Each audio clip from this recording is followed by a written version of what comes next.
ए अजय, कितनी बार समझाया पेपर इतना सा था, ये न्यूज़पेपर बांट के घर का किराया भर। एक से बढ़ के एक रिश्ते में लाया था, एक से एक खानदानी रिश्ते ले, इसलिए जरा सोच के कदम उठाओ। इस रिश्ते के बारे में काफी। Halo sahabat, Assalamualaikum. Semoga sehat selalu dan senantiasa berbahagia. Terima kasih sudah subscribe dan menyimak video-video LK21 Revive. Semoga Tuhan Yang Maha Esa selalu memberikan rezeki yang berkah dan berlimpah ruah untuk sahabat semua. Kita sapa-sapa dulu para penonton setia LK21 Revive. Terima kasih buat Milahi Afwan dari Cirebon, Barokah Guru Ngaji dari Tangerang, Pedagang Siti dari Probolinggo, Alvero Nur dari Gunung Kawi, Deng Deng Mat dari Kota Tape, Kedai YouTuber dari Pontianak, Aris Project dari Nias, Astra Jingga dari Sawah Wetan, Martin Kocu dari Sorong, Muhammad Sofian dari Malaysia, dan buat teman-teman semua yang Mimin belum sapa, nanti di next video ya. Oke, kali ini LK21 Revive akan membawakan sebuah alur cerita film yang berjudul Paperboy. Bagaimana keseruan filmnya? Gak perlu banyak basa-basi lagi, ini dia alur ceritanya.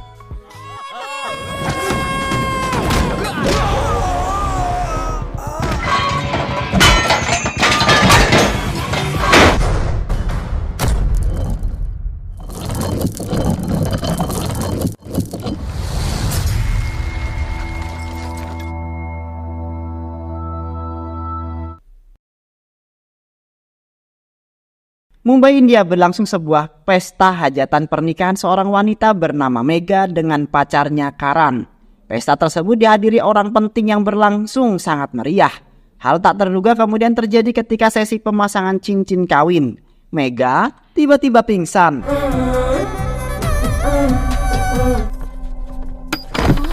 Keluarga yang panik segera membawa Mega ke rumah sakit terdekat. Setelah diperiksa secara intensif, dokter mengabarkan jika Mega terkena serangan kanker. Mendengar hal tersebut, ayahnya sangat terkejut. Tak menyangka jika anaknya bisa terkena kanker. Ia merasa sangat sedih atas apa yang telah menimpa anaknya. Singkat cerita, setelah kondisi Mega membaik, dia dibawa pulang ke rumahnya. Seluruh keluarga besar merasa sangat sedih. Mereka belum siap menerima ini semua. Akan tetapi, Mega yang sudah pasrah dengan keadaannya, ia berusaha tegar dan mencoba menenangkan keluarga besarnya. Lalu Mega bersama temannya pergi ke sebuah kuil untuk berdoa meminta ampun atas semua dosa-dosanya. Saat itu temannya berkata jika ia tak percaya dengan Tuhan, karena selama ini Tuhan tak pernah mengabulkan semua doanya. Saat mereka sedang asik mengobrol, pendeta datang menghampiri mereka dan memberikan sebuah kertas yang berisikan sebuah serbuk merah suci. Di kertas tersebut terlihat sebuah tulisan. Mega merasa penasaran dengan tulisan tersebut. Saat Mega berbalik, ia melihat pendeta yang sedang merobek-robek sebuah buku catatan. Mega pun segera menghampiri pendeta itu. Mega pun meminta buku tersebut kepada si pendeta. Mega yang penasaran pun membaca sebuah catatan tersebut. Yang diketahui jika catatan tersebut ditulis oleh seorang pria bernama Raffi yang berprofesi sebagai penjual koran. Raffi tinggal di sebuah perkampungan. Ia merupakan anak tunggal yang setiap hari bekerja untuk memenuhi kebutuhan ekonomi keluarganya. Ayahnya berprofesi sebagai supir bajai, sedangkan ibunya bekerja sebagai tukang masak. Setiap hari, Raffi selalu berkeliling komplek untuk mengantarkan koran kepada pelanggannya menggunakan sepeda. Itu semua ia lakukan untuk memenuhi kebutuhan keluarganya. Mengingat, di zaman sekarang, orang-orang banyak yang menggunakan taksi online dibandingkan bajai tradisional. Sehingga pendapatan ayahnya turun drastis. Meski begitu, keluarga mereka masih bersyukur karena ekonominya masih stabil dan masih bisa menabung. Singkat cerita, saat mereka sedang beres-beres di tempat Raffi bekerja, tiba-tiba seorang bapak-bapak datang. Ia sangat marah karena ia tak mau jika anaknya bernama Ajay jadi tukang koran. Ia meminta agar anaknya mau mencari pekerjaan yang lebih baik. Karena tak lama lagi Ajay akan menikah dan ia harus mencari pekerjaan yang lebih baik. Jika keluarga wanita tahu kalau Ajay hanya seorang penjual koran, mau taruh di mana muka bapak ini, nak? Raffi yang mendengar hal tersebut sangat tak setuju dengan apa yang ayah Raffi ucapkan. Ia tak terima jika sahabatnya dimarahi di depan umum. Karena bagi Raffi pernikahan yang bukan soal gengsi, tapi soal saling melengkapi. Selama ini Ajay hanya bekerja membiayai semua kebutuhan keluarga, termasuk semua kebutuhan sehari-hari bapaknya. Lagi pula pekerjaan Ajay saat ini halal, jadi tak ada salahnya jika bekerja sebagai tukang koran. Lagi pula kalau wanita itu mencintai Ajay, maka ia pasti akan menerima semua kekurangannya. Itulah yang selama ini Raffi lakukan. Diam-diam ia menyukai seorang wanita bernama Darmi. Ia merupakan seorang gadis yang selalu membaca koran-korannya. Akan tetapi selama 4 tahun belakangan ini Raffi sudah lama tak melihatnya karena ia sedang kuliah di luar negeri. Dan Raffi sangat merindukan wanita pujaan hati ini. Singkat cerita, saat Raffi bermain kriket bersama teman-temannya, ia mendapatkan kabar jika Darmi telah menyelesaikan kuliahnya. Dan ia telah pulang ke rumahnya. Mendengar hal tersebut membuat Raffi sangatlah senang. Dengan berburu-buru, ia berniat untuk pergi menemui Darmi, sambil berharap jika ia bisa ketemu Darmi dan mudah-mudahan penantiannya selama ini tidak sia-sia. Sesampainya di rumah Darmi, saat itu Raffi merasa gugup. Tapi ia memberanikan diri mengetuk pintu rumah Darmi. Akan tetapi bukan Darmi yang ia temukan, melainkan malah pembantunya Darmi.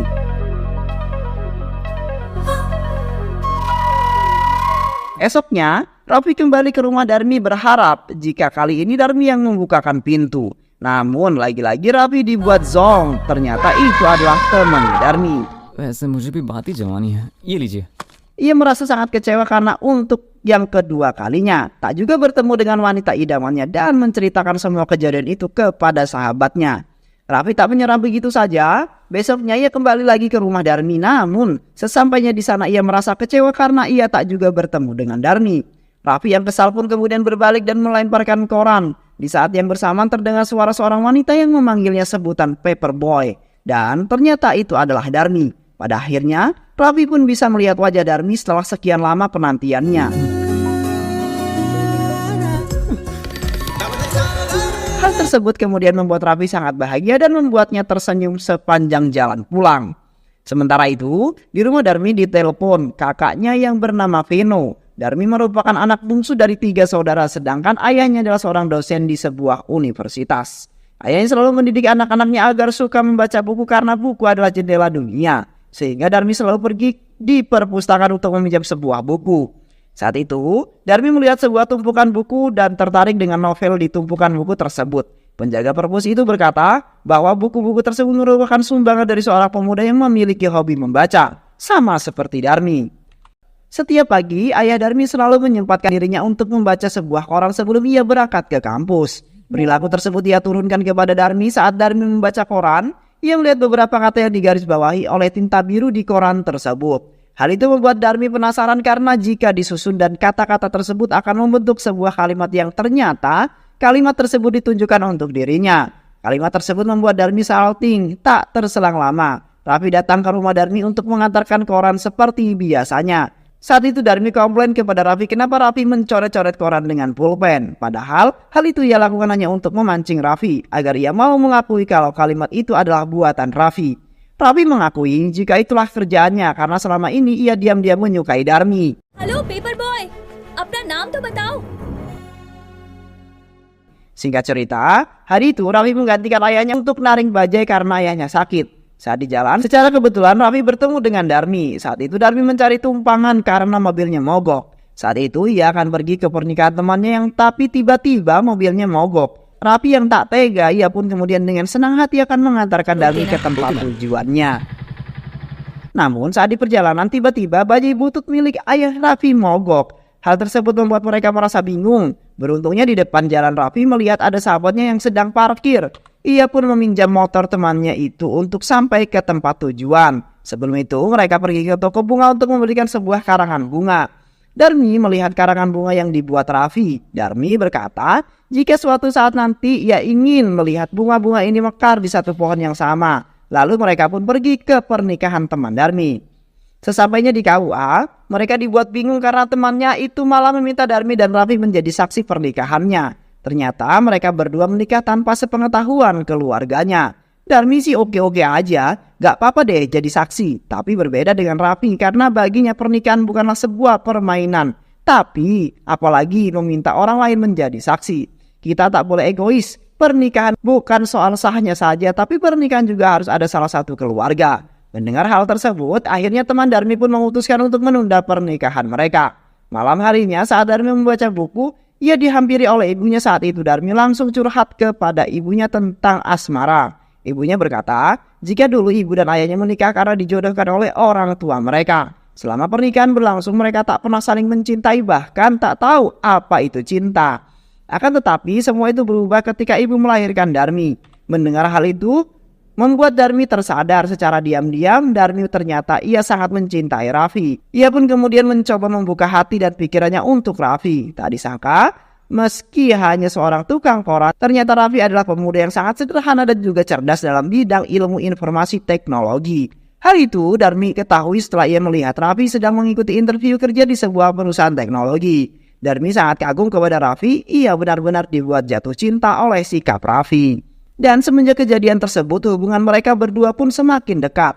Bahkan setiap paginya, Darmi selalu membantu Raffi untuk mengantarkan koran keliling. Darmi merasa sangat bahagia ketika bersama Raffi. Saat Darmi pulang ke rumah, di sana ia melihat ayahnya yang sedang bersama temannya. Saat mereka membicarakan tentang pernikahan putri teman ayah Darmi, kedatangan mereka yaitu untuk mengundang keluarga Darmi. Singkat cerita, sebuah pesta hajatan pun dilangsungkan. Saat itu Darmi berinisiatif mengajak Raffi untuk pergi ke hajatan tersebut. Bahkan, Darmi juga memberikan sepasang baju baru untuk Raffi kenakan ke acara pestanya. Raffi pergi ke hajatan tersebut dengan sepedanya. Awalnya Raffi merasa insecure ketika melihat para tamu undangan merupakan orang kaya semua. Tapi Raffi tak gengsi meski hanya menggunakan sepeda. Salah satu tamu hajatan tersebut kemudian ternyata adalah yang kenal dengan Raffi, yaitu ayah dari teman Darmi yang seorang polisi. Saat itu ia menyinggung tentang Raffi yang hanyalah seorang tukang koran. Raffi tak seharusnya ada di sini mengingat dirinya hanyalah orang miskin. Perkataan itu kemudian membuat Raffi sedikit tersinggung, terlebih ketika Darmi memperkenalkan Raffi kepada teman-temannya. Darmi berkata, jika Raffi adalah seorang karyawan di sebuah perusahaan, Raffi tak menyangka jika Darmi akan mengatakan hal tersebut. Raffi merasa kecewa dengan sikap Darmi yang tak mau jujur soal pekerjaan Raffi yang sebenarnya. Raffi sadar jika seharusnya ia memang tak di sini mengingat ia hanyalah seorang tukang koran yang miskin. Dengan rasa kecewa, Raffi pun segera pergi dari hajatan tersebut. Darmi mencoba menjelaskan pernyataan itu kepada Raffi, akan tetapi ia tak mau mendengar alasan apapun dan semua perjalanan kisahnya ia tuliskan dalam buku diarinya. Setiap hari ia selalu terbayang dengan perkataannya kepada Darmi. Tak dapat dipungkiri jika sebenarnya Raffi sangat mencintai Darmi. Raffi yang merasa bersalah ia mencoba kemudian menemui Darmi, akan tetapi Darmi sudah tak ada di rumahnya. Lalu ia pun kemudian menemui teman Darmi untuk menanyakan keberadaan Darmi. Ia sangat menyesali perlakuannya kepada Darmi saat itu. Teman Darmi berkata jika Darmi berada di sebuah desa karena sahabatnya akan melangsungkan pernikahan. Setelah mendapatkan alamat dan informasi yang dicari, tanpa pikir panjang Raffi pun segera pergi ke tempat yang ia tuju. Pada akhirnya, ia pun kemudian berhasil bertemu dengan Darmi. Melihat dari ekspresi wajah Darmi sangat marah kepada Raffi. Akan tetapi Raffi tak menyerah begitu saja. Ia terus berusaha mendekati Darmi dan membuat Darmi kembali tersenyum. Darmi tak bisa menyembunyikan perasaannya kepada Raffi, bahwa sebenarnya Darmi sangat mencintai Raffi dan hubungan mereka pun kembali membaik. Raffi kemudian meminta maaf atas kesalahpahaman yang selama ini terhadap Darmi. Tak hanya itu, Raffi juga langsung mengungkapkan cintanya kepada Darmi. Begitu juga dengan Darmi yang sangat mencintai Raffi dan mereka pun resmi berpacaran. Singkat cerita, di suatu malam terlihat Darmi dan ibunya yang mondar-mandir. Mereka sangat khawatir karena sudah larut malam ayah Darmi belum juga pulang. Ia takut terjadi sesuatu yang tak diinginkan menimpanya karena tak biasanya dia seperti ini. Pukul 3:30 sebelum imsak. Akhirnya ayah Darmi pun pulang. Ia menceritakan jika si Gita anak sahabat yang sebentar lagi akan menikah, tapi ia malah meninggal dunia. Kita nekat bunuh diri lantaran ia tak mau dinikahkan dengan laki-laki yang tak ia cintai. Ia harus membantu mengurus jenazahnya. Ia sangat takut jika hal yang sama menimpa keluarganya. Ia tak ingin menjodohkan Darmi dengan siapapun karena ia takut Darmi melakukan hal senekat seperti Gita. Setelah kejadian itu, Darmi pun memberanikan diri dan berkata bahwa selama ini ia telah menjalin kisah cinta bersama Raffi, seorang pria penjual koran. Darmi meminta restu ayah dan ibunya agar mereka mau menerima Raffi. Nenek Darmi yang mendengar hal tersebut spontan berkata jika ia tak sudi punya menantu miskin apalagi seorang penjual koran. Begitu juga dengan ayahnya mengingat status mereka berdua sangat jauh berbeda. Ayahnya tak ingin jika Darmi menikah dengan orang miskin, namun Darmi menjelaskan tentang Raffi kepada ayahnya. Setelah mendengar fakta yang sebenarnya, pada akhirnya Darmi pun berhasil membuat hati ayahnya luluh. Ia kemudian meminta Darmi menelpon keluarga Raffi untuk menemuinya besok. Darmi pun sangat merasa senang. Besoknya Raffi bersama keluarganya datang ke rumah. Sesampainya di sana, mereka merasa canggung dan malu-malu karena mereka sadar jika mereka hanyalah orang miskin. Meski begitu, keluarga Darmi tetap menjamunya dengan sangat baik. Ayah Darmi menjelaskan jika dirinya hanyalah seorang sopir bajai sementara istrinya bekerja sebagai tukang masak. Dan Raffi dirinya hanyalah tukang koran. Mereka sadar jika kasta keluarga mereka sangatlah berbeda jauh. Akan tetapi ayah Darmi berkata memang jika dilihat dari ekonomi mereka sangat berbeda jauh. Tapi jika kita melihat dari sudut pandang lain, bisa saja keluarga Raffi lebih baik daripada dirinya. Ia kemudian meminta agar mereka jangan punya pemikiran yang berbeda, karena semuanya sama di mata Tuhan. Ternyata ayah Darmi merupakan orang yang sangat rendah hati. Ia sangat berharap jika pernikahan Darmi dan Raffi berjalan dengan baik. Hal tersebut kemudian membuat mereka sangat bahagia. Sore harinya, Darmi dan keluarga pergi ke bandara untuk menjemput kakak-kakaknya yang baru saja tiba dari luar negeri. Sesampainya di sana, mereka terkejut ketika mereka tahu tentang keluarga Raffi yang sebenarnya. Mereka tak ingin jika adiknya menanti hidup susah bersama orang miskin. Meski ayah mereka merestuinya, Darmi sangat khawatir jika kakaknya tidak memberikan restu, karena ia juga harus punya restu kakak-kakaknya yang jika ingin menikah. Darmi kemudian mencoba meyakinkan kedua kakaknya agar mereka mau merestui hubungan mereka berdua. Setelah mendengar hal tersebut, kakaknya berpura-pura merestuinya juga, karena mau bagaimanapun mereka ini sangat menyayangi Darmi. Hal itu mereka lakukan hanya untuk menenangkan Darmi saja. Semua keluarga Darmi sudah merestui hubungan mereka berdua dan membuat Raffi begitu bersyukur karena akhirnya hubungan mereka akhirnya disetujui. Meski begitu, sebenarnya kakak Darmi sangat tak setuju dengan hubungan Darmi. Ia tak ingin jika adiknya hidup susah bersama tukang koran. Tapi mereka harus berusaha untuk pura-pura merestui, mendukung Darmi karena tak ingin membuat hati Darmi terluka. Mereka akan berakting seolah-olah mereka setuju dengan Darmi. Singkat cerita, acara tunangan mereka pun digelar meski sederhana. Acara tersebut berjalan dengan sangat hemat. Namun setelah acara selesai, keluarga besar Darmi sangat tak setuju dengan pernikahan ini. Mengingat jika status keluarga mereka sangat jauh berbeda. Ia tak sudi jika nanti punya keluarga miskin, terutama pamannya yang tak sudi dengan pernikahan ini. Saat itu kakak Darmi menyangkal perkataan pamannya. Hal itu ia lakukan untuk menenangkan hati Darmi saja. Dan dengan terpaksa ia pun kemudian harus mengusir keluarga besarnya. Sementara itu di kediaman Raffi, orang tua sangat senang dengan hal ini. Karena sebentar lagi Raffi akan segera menikah. Ibu pun kemudian memberikan saran-saran agar pernikahan mereka berjalan dengan lancar. Tak berselang lama, mereka kedatangan tamu yaitu kakak Darmi yang sengaja berkunjung sambil membawa bingkisan. Dengan senang hati keluarga Raffi pun menjamu kakak Darmi dengan sangat baik. Mereka sengaja memasakkan hidangan untuk kakak Darmi. Akan tetapi kakak pertama Darmi berkata bahwa ia tak bisa menelan makanan yang disajikan ini. Mereka tak bisa membayangkan jika bagaimana nanti adiknya hidup miskin. Ia harus memakan makanan yang seperti ini. Mendengar hal tersebut membuat keluarga Raffi sangat sakit hati. Mereka sadar apa yang dikatakan oleh kakak Darmi. Ibunya berkata kenapa Raffi tak sadar diri saja. Bagaimana mungkin orang miskin seperti kita dapat menikah dengan orang kaya seperti Darmi. Ibu berkata jika Raffi tetap meneruskan pernikahan ini maka akan banyak cobaan yang menimpa mereka. Dan begitulah akhir dari catatan diary milik Raffi. Setelah membaca semua itu, Mega sangat penasaran apa yang kemudian terjadi di antara mereka. Mega pun memutuskan untuk pergi mencari rumah Darmi di Hyderabad. Setelah beberapa hari pencarian, akhirnya mereka berhasil menemukan alamat rumah Darmi. Akan tetapi sesampainya di sana mereka tak menemukan keberadaan Darmi. Ia malah bertemu dengan ibu Darmi. Saat itu ibunya menceritakan bahwa setelah kejadian itu kakak Darmi tak setuju dengan pernikahan ini. Sehingga membuat Darmi nekat pergi dari rumah. Hal itu ia lakukan karena sangat kecewa dengan semua keluarga besarnya. Dan Darmi memutuskan untuk tinggal di rumah Raffi. Mega pun segera bergegas ke rumah Raffi. Sesampainya di sana, ia melihat Darmi yang sedang beres-beres rumah. Mega juga melihat foto seorang pria yang kalungi sebuah karangan bunga. Ternyata itu adalah foto Raffi.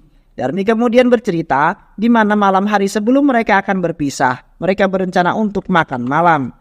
Untuk makan malam bersama, tapi setelah lama menunggu Raffi tak kunjung datang menemuinya. Bahkan nomornya pun tak bisa dihubungi. Setelah mendapatkan kabar dari teman Raffi, akhirnya Darmi tahu jika malam itu keluarga Raffi memutuskan untuk pergi ke Mumbai. Esoknya, sebuah kabar mengejutkan Darmi di mana malam itu telah terjadi sebuah kecelakaan kereta api yang menewaskan 3 orang yang tak diketahui identitasnya.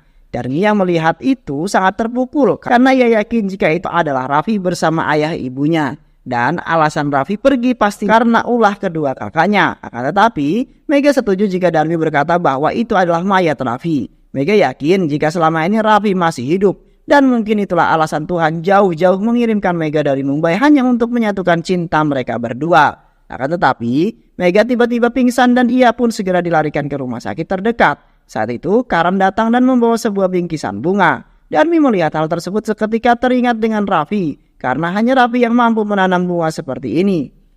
Mereka pun langsung pergi ke toko bunga tempat Karan membeli bunga tersebut. Akan tetapi, Darmi tak menemukan keberadaan Raffi di sana. Penjual bunga itu berkata, jika bunga itu mereka dapatkan dari Mumbai. Mendengar hal tersebut, mereka pun akhirnya segera pergi ke Mumbai. Sesampainya di Mumbai, di sana ia menyusuri setiap perdagangan bunga untuk menemukan keberadaan Raffi. Akan tetapi, semua usahanya sia-sia. Darmi tak kunjung menemukan keberadaan Raffi. Hingga mereka pergi ke sebuah desa ke tempat petani bunga. Sesampainya di sana, hanya kekecewaan yang ia dapatkan karena itu bukanlah Raffi.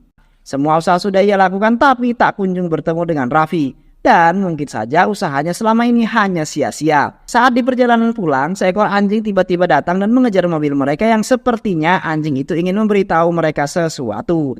Mereka pun segera berhenti dan mengikuti anjing tersebut dan membawa mereka ke sebuah perkebunan bunga. Di mana di kebun tersebut melihat ada Raffi bersama ibu dan ayahnya. Ternyata kini Raffi telah menjadi seorang petani bunga yang sukses. Darmi sangat bahagia, ia pun langsung menampar Raffi dan memeluknya. Pada akhirnya, Darmi dan Raffi pun dapat hidup bahagia sebagai petani bunga yang sukses. Dan film pun selesai. Itulah kisah dari film yang berjudul Paperboy. Jangan tertarik kepada seseorang karena parasnya, sebab keelokan paras dapat menyesatkan. Jangan pula tertarik kepada kekayaannya, karena kekayaan pun dapat musnah. Tertariklah kepada seseorang yang dapat membuatmu tersenyum, karena hanya senyum yang dapat membuat hari-hari yang gelap menjadi cerah. Semoga teman-teman semua terhibur setelah menyimak alur cerita film ini. Terima kasih sudah menyimak video-video LK2135. Semoga sahabat semua terhibur dan sampai bertemu lagi di video-video berikutnya. Sehat selalu. Wassalamualaikum warahmatullahi wabarakatuh.